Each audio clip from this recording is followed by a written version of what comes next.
as far as I'm concerned, living today is very confusing in 2020 here in the UK. Everything can be framed, reframed so quickly and so contradictorily that you can't really know what's going on. There's the mainstream media, the television, the newspapers, and then you've got the websites, the big ones like the FT, the Guardian, the BBC, and then what? Then you've got obviously the tabloids, but then what about the alternative media? Where else can people give their version of reality? And what are the parallels with what used to happen, say, 100 years ago, 150 years ago? I was reading from this particular book here. It's a selection of social and political pamphlets by Annie Besant. Annie Besant was part of the movement that built up the trade unions, but she was also part of a spiritual movement. And I believe she was one of the backers of a young man back then called Krishnamurti. So the Theosophy movement, that type of thing. So she was very interested in education, rights for women, rights for workers, and the reduction of poverty. There's a pamphlet here that I was looking at earlier on today that was called The Redistribution of Political Power. And there are bits in it where she says, okay, today it's 1880, and let's have a look at what happened in the past. We're passing new laws at the moment that are supposed to reform society, but let's have a look at some of the previous ones. Let's have a look at what happened in 1809, 1830, laws that were supposed to protect children from working too many hours in the factory or working at all in the factory, and to educate them. So, what effect did they have? And then afterwards she started to look at the press, which she then said was political education for adults. If there weren't any cheap newspapers, then how would people afford to inform themselves of what was going on, their rights, other struggles, what was going on globally? So what she said was you needed to have cheap newspapers for people to be informed of what was going on. It got me thinking about the parallels with today. As I said, you've got the mainstream media. Then what about the alternative press? That's the parallel thing. Is something happening whereby the mainstream media has so much influence and the alternative media online is just very easy to gatekeep? And so anyone that says anything interesting, it can get around. But how do you build on that, build a brand or anything like that? It's this whole left-right thing as well, which is also a problem because people have to say, oh, hi, I'm a lefty, therefore I have to be strictly adhering to all of the tenets of leftism, whatever they are. When in actual fact, maybe the system and the structure needs such a radical rethink that it's not by sticking to those paradigms that we're going to be able to get there. Obviously, there are things that we do need, like healthcare, access to food, education, utilities, all of these different types of things and rights, but are they dominated and owned only by one particular ideology? What are we going to do about distribution? What are we going to do about technology? What are we going to do about earning? How are we all going to be able to feed ourselves? Do people want to put limits on this? Quite clearly, it looks like the rationing that's happening from central government at the moment and previously during times of austerity is going into overdrive. And the consequences of that is they're permanently squeezing people lower down in order to make things more permanently comfortable for people higher up. But they never have enough. They keep going. So what can we do about that? How do we navigate that particular situation? It's serious and we need to think about that. And now is a good time to do that. So, as I said, the online media is so easy to gatekeep, but you've still got that mainstream media coming through. So for example, Oliver Dowden is the culture minister, Rishi Sunak the chancellor, and Robert Jenrick, I think he's the minister for local government. The three of them, I just noticed, wrote an article in June 2019 during the Conservative Party leadership election. They wrote something saying the Tory party is in deep peril and the only answer is Boris. Now Rishi Sunak is the Chancellor. Dowden is the Culture Minister and Jenrick is local government. Now local government might sound like a boring job, but COVID is a completely local government story.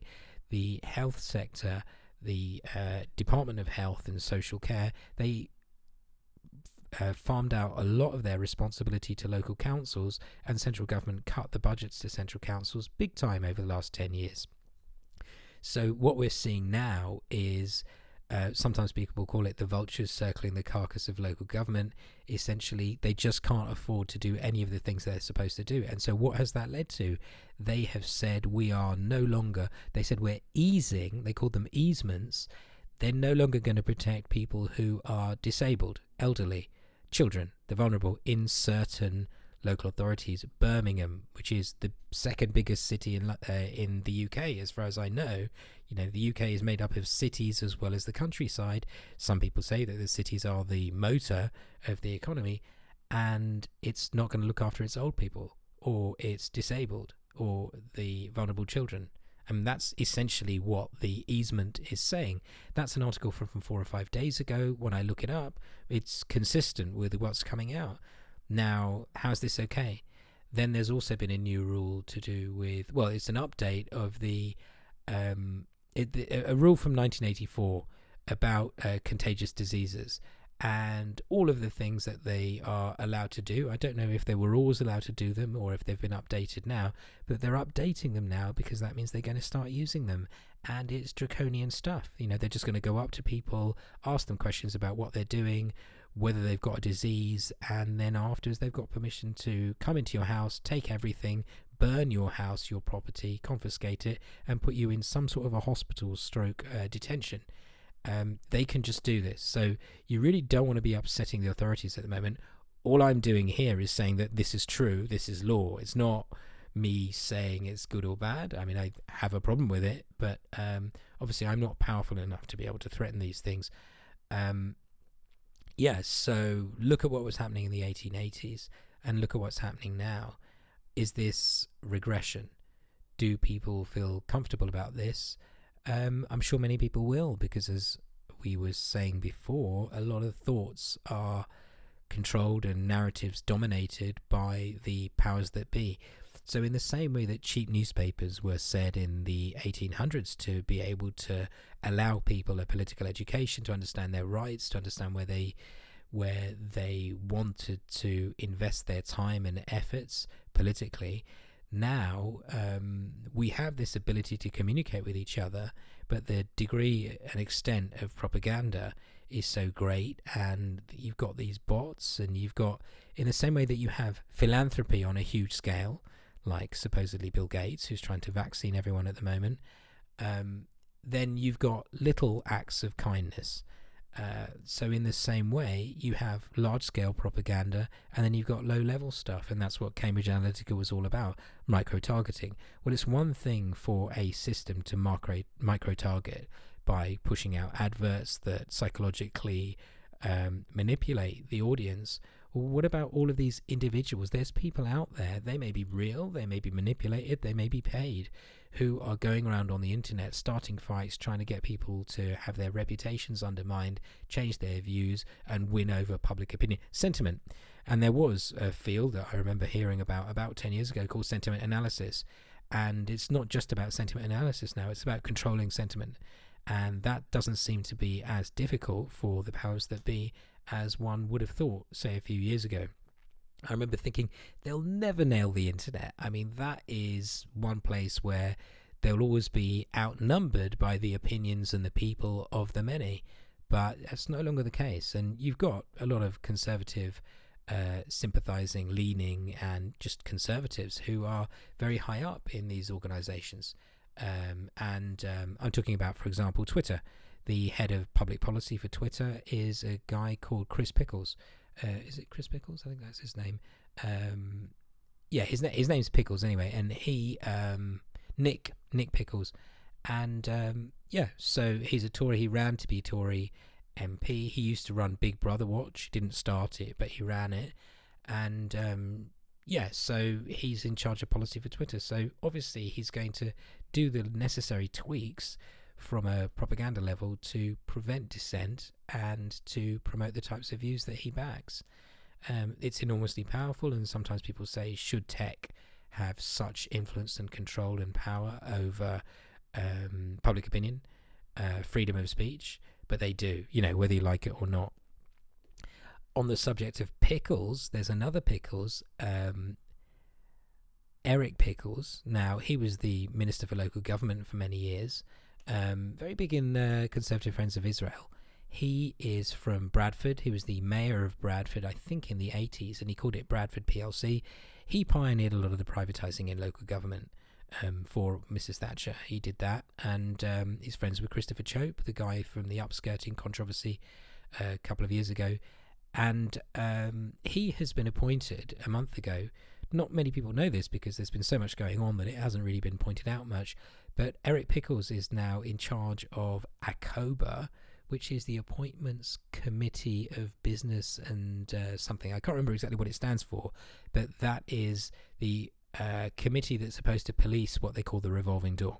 When someone goes from government into the private sector, then they're supposed to ask permission and make sure that they're not, taking advantage of all of their inside knowledge. It's known to be a very relaxed set of policies, and I don't think they really say no to anybody. Quite the opposite. They create exemptions so that the cooling off period that people are supposed to respect just gets ignored. I mean, for example, George Osborne, he walked straight out of Parliament from being an MP and became the editor of the Evening Standard. I was going to say no questions asked. I'm not sure if he asked permission. He probably just did it, and then the formality was there of them agreeing with it. He picked up loads of jobs really quickly, and that was before Eric Pickles, his former colleague, came in. So,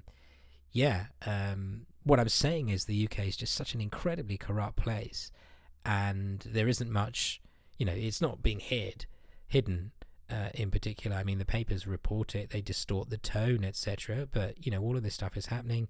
The Guardian, for example, reported on there's this thing called SAGE, the Committee of Scientists, and they said that Dominic Cummings and a chap called Patrick Vallance, who's the chief scientific officer, invited Demis Hassabis to turn up.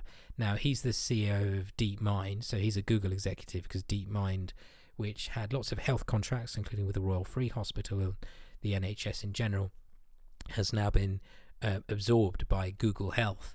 And this is hardcore surveillance capitalism. They're taking information, health information, other information, they're marrying it all off and making calculations and decisions about you, selling it, advertising, insurance, the lot.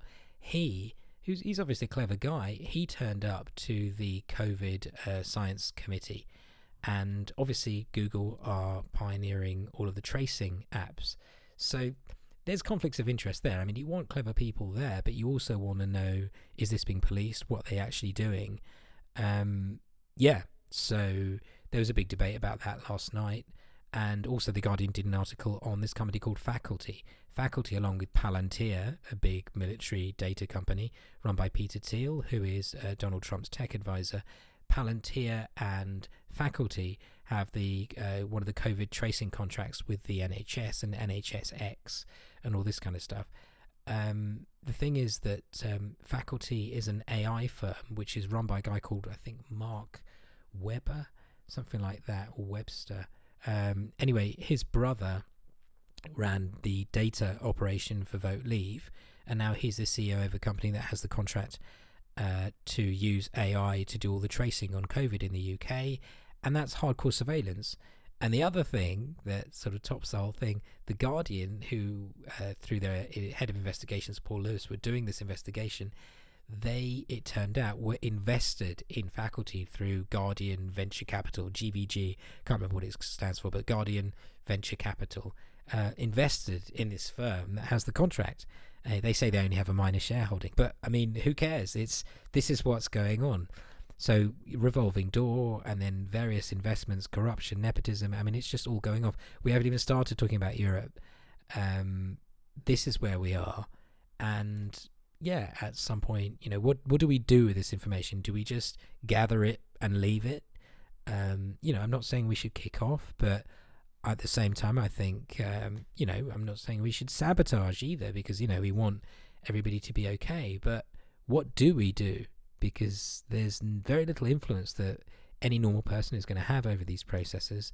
And it's probably a good thing if some alternative inputs do start coming in, just for a bit of common sense, because if not, people just start chasing the coin and they forget about the bigger picture, and then you have like a lot of deaths, a lot of injustice, a lot of people just looking the other way. And as soon as you say this is terrible, can you stop doing it, no one pays any attention. So it's fascism, isn't it? Really, it's technocracy, it's corporate fascism. We're going down that road, and what can we do to stop it? I think some sort of an awakening is necessary. I'm not sure where it's going to come from.